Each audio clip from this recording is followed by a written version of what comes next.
Sidang perselisihan hasil pemilihan umum PHPU Pilpres 2024 pada hari Selasa kemarin beragendakan pembuktian pemohon Ganjar Pranowo dan Mahfud MD dengan mendengarkan keterangan ahli dan saksi pemohon, serta pengesahan alat bukti tambahan pemohon.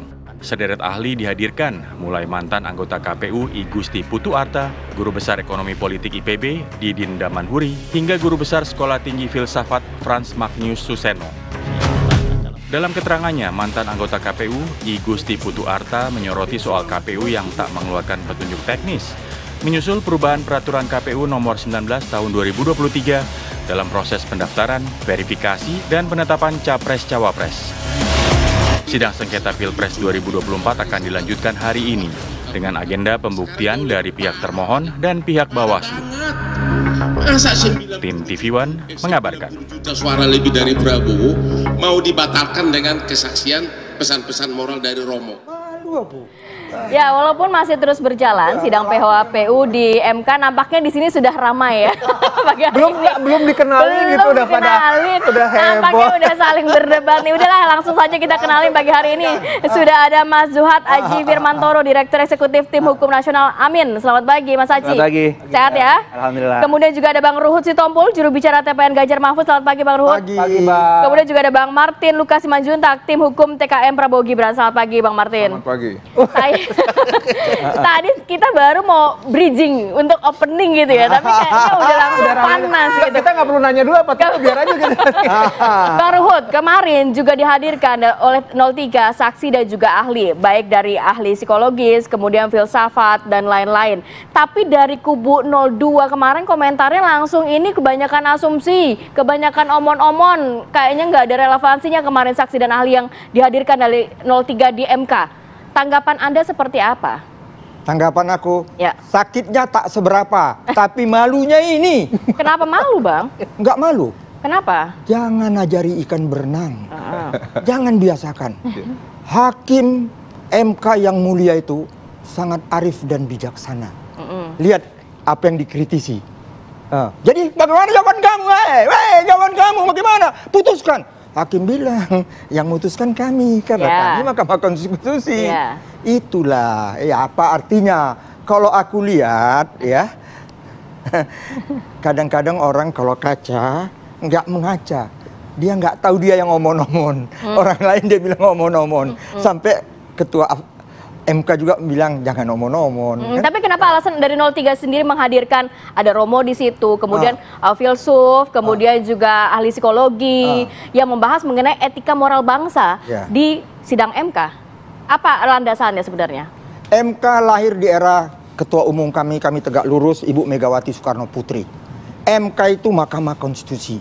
Jadi luas, bukan mahkamah kalkulator, apalagi mahkamah keluarga. Bukan. Ya. Jadi dari pandang semua dilihat, ya. Karena itu ini kita jujur aja. Emangnya kita mau menjegal Pak Prabowo? Enggak kok, ya. Ini tapi ada anggapan begitu.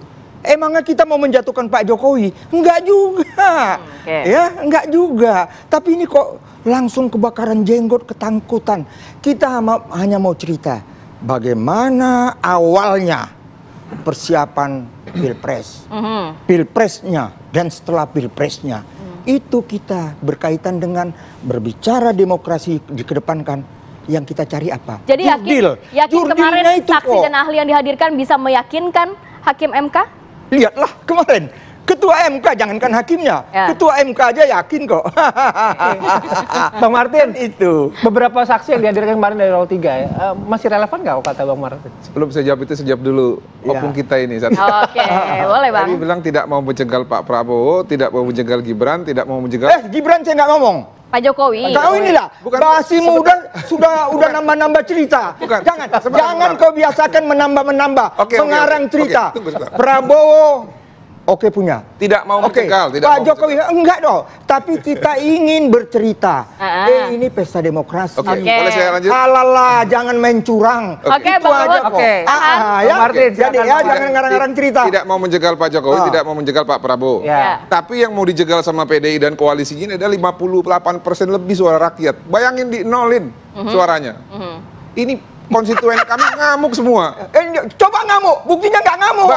Bang, kami ini dianggap tuyul, kami dianggap jin, atau kami dianggap kuntilanak. Masa suara kami di TPS bersama keluarga, itu katanya dianggap tidak ada. Karena pencalonan Banyak kan yang tidak marah. sah, dianggapnya seperti itu. Iya. Itu kan soal penghitungan suara Enggak, itu kan berarti kan prejudice. Ya. Itu kan tafsir mereka boleh. Betul, asumsinya ya. Belum pernah ada gugatan di Mahkamah Konstitusi ya atau permohonan yang semodel seperti ini. Jadi ternyata pasangan 03 ini bukan hanya suka menilai di debat capres, ternyata rakyat pun dinilai. Oh, oke. Makanya inilah hukuman buat kalian. Rakyat bukan dinilai, rakyat sekarang itu semua udah hukuman sadar. buat kalian, kalian harus Karena terima itu. kami rupanya ditipu.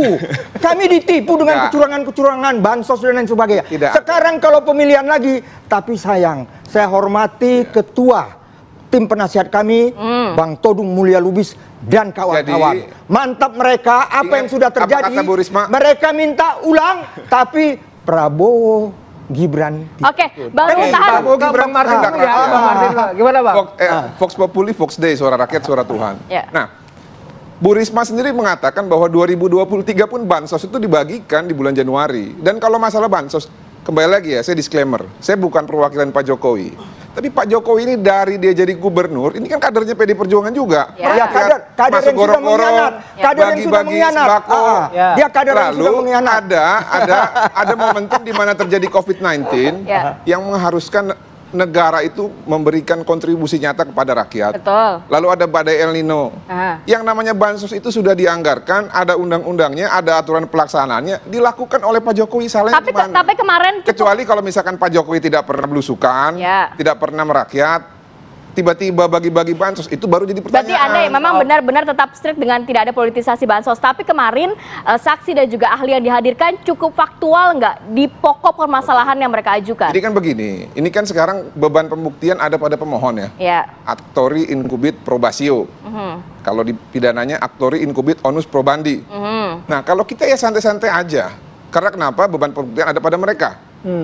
Yang kami amati memang ya, mohon maaf sekali kalau misalkan dibilang tadi untuk menghibur diri segala macam, kita lihat sih enggak. Karena begini, kan sedikitnya untuk membatalkan Pilpres ini dan melanjutkan putaran kedua, berarti kan harus ada 9% suara yang dihilangkan dari pasangan 02. Nah, dari saksi yang kemarin dihadirkan 01, dari saksi yang dihadirkan oleh permohon 02 atau paslon nomor 3, itu tidak ada kami lihat setidaknya bisa menghasilkan 9% suara. Nah, oke, kalau mereka bilang kualitatif, itu kan tafsir lagi. Ya, karena kalau menurut kami ini jelas aturan main ini adalah kuantitatif, jumlah suara. Nah, seperti contoh begini, yang mereka persoalkan kan ada salah satu pelaksana jabatan ya. Tahu nggak di Sulawesi Utara definitif PDI Perjuangan kalah telak mereka. Di Surabaya kalah telak mereka. Artinya apa tuh Bang? Di Cirebon kalah telak mereka. Artinya apa Bang? Di Bandung kalah telak mereka. Di seluruh wilayah Indonesia kalah telak mereka kecuali di Sumatera Barat dan juga Padang. Bahkan di Bali yang selama ini dikatakan kandang banteng kalah juga. Ya. Terus mau disalahkan PJ.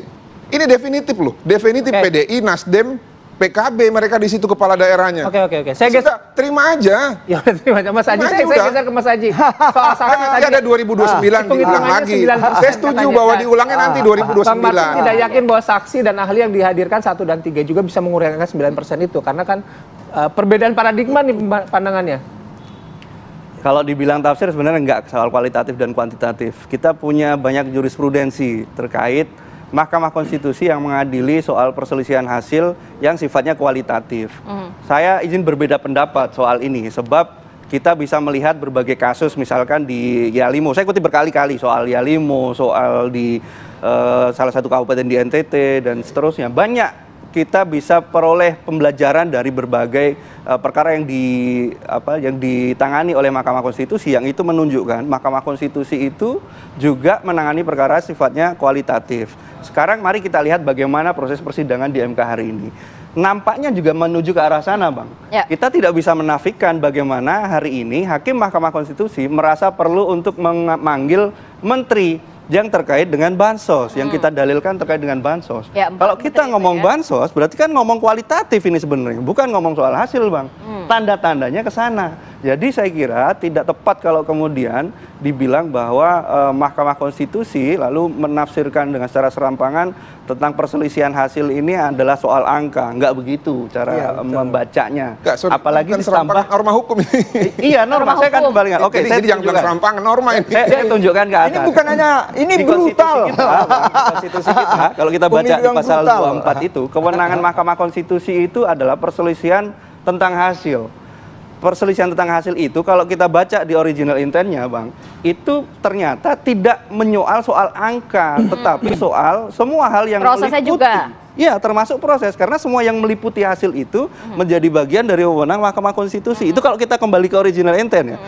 Kalau Bang Martin mengutip soal di Undang-Undang MK ya, it's okay, silahkan saja secara norma. Tetapi kalau kita sekali lagi kembalikan ke norma dasarnya konstitusi kita, Mahkamah Konstitusi ini didesain untuk menangani perkara perselisihan hasil yang sifatnya bukan hanya kuantitatif. Karena Mas Aji meyakini sudah ada jurisprudensinya, sudah ada beberapa peristiwa yang sebelumnya dikaji gitu ya oleh MK dengan hasil atau dengan landasan kualitatif gitu. Nanti saya ke Bang Martin ya. Sabar dulu ya Bang ya, simpan tenaganya, kita break dulu ya. Kita akan kembali saat lagi. Iya.